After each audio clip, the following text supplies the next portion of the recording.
साथियों नमस्कार। साथियों, गन्ना बुआई में खाद घेरने का एक बहुत ही बड़ा रोल होता है। अगर गन्ना बुआई में खाद सही तरीके से हम नहीं घेरते हैं तो उसका हमारे जमाव पर, जर्मिनेशन पर, पैदावार पर बहुत असर पड़ता है। तो इसीलिए गन्ने की बुआई के समय खाद का प्रबंधन यानी कि खाद को डालना एक बहुत ही महत्वपूर्ण कार्य है। अगर इसमें हम थोड़ी सी ढिलाई करते हैं तो हमारा कम से कम 40 से 50 जो फर्टिलाइज़र है 40 से 50% वो वेस्ट हो जाता है।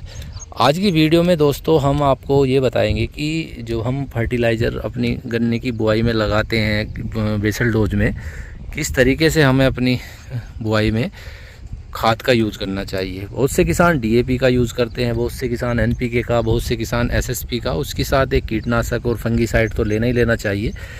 कीटनाशक की ज़रूरत जब होती है दोस्तों, अगर आपकी मिट्टी में दीमक है, वाइट गर्भ है या किसी तरह का कीड़ा है तो आप जो है कीटनाशक का प्रयोग करें। लेकिन अगर आपके खेत में दीमक नहीं है, वाइट गर्भ नहीं है तो आप जो है कीटनाशक का प्रयोग नहीं कर सकते। लेकिन हाँ, फंगीसाइड का 0238 की प्लांटिंग कर रहे हो तो फंगीसाइड का प्रयोग ज़रूर करें। जहाँ तक हो सके तो गन्ने को ट्रीट करके बोएं। उससे ये होता है जितनी भी फंगस की बीमारियाँ होती हैं हमारे गन्ने में वे सारी ख़त्म हो जाती हैं। आज का जो मकसद है दोस्तों वीडियो बनाने का वो ये है कि जिस टाइम हम अपने गन्ने में खाद का प्रयोग करते हैं, खाद लगाते हैं, उस समय हमें क्या क्या सावधानी बरतनी चाहिए और खाद किस तरीके से अपनी फसल में लगाना चाहिए। तो दोस्तों वीडियो आपको पूरी देखनी है जिससे आपका जो भी आप खाद अपनी फसल में लगा रहे हैं, जो भी आप खाद दे रहे हैं वो आपका वेस्ट ना हो, ख़राब ना हो। सही जितनी मात्रा है आपकी वो हमारी फसल को मिले। ये देखिए किसान था, ये प्लांटिंग चल रही थी यहाँ पे और हम विज़िट करने आए थे। ये ट्रेंच मेथड से प्लांटिंग वो हो रही है।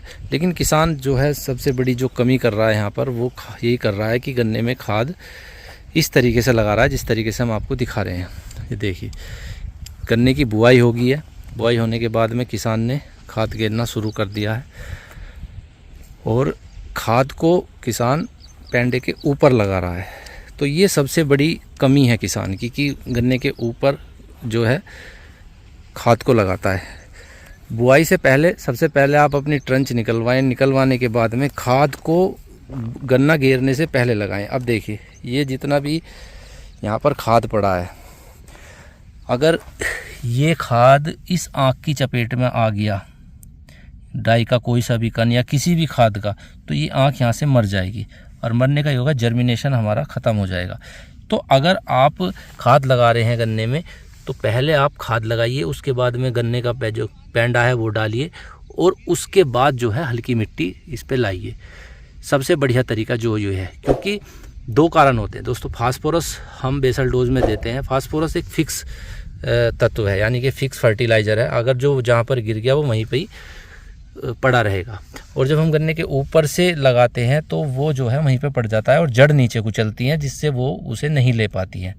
तो आप जितना हो सके गन्ने की बुआई से पहले खाली गोल में खाद को गिरवाएं। गिरवाने के बाद में ही जो है फर्टिलाइज़र का उसके बाद ही जो है आप गन्ने का पेंडा अपनी कूड़ में जो आपने ट्रंच निकलवाई है उसमें लगवाएं। ये जानकारी आपको कैसी लगी ज़रूर बताइएगा। चैनल पर नए आए हैं तो साथियों चैनल को सब्सक्राइब कीजिएगा। धन्यवाद।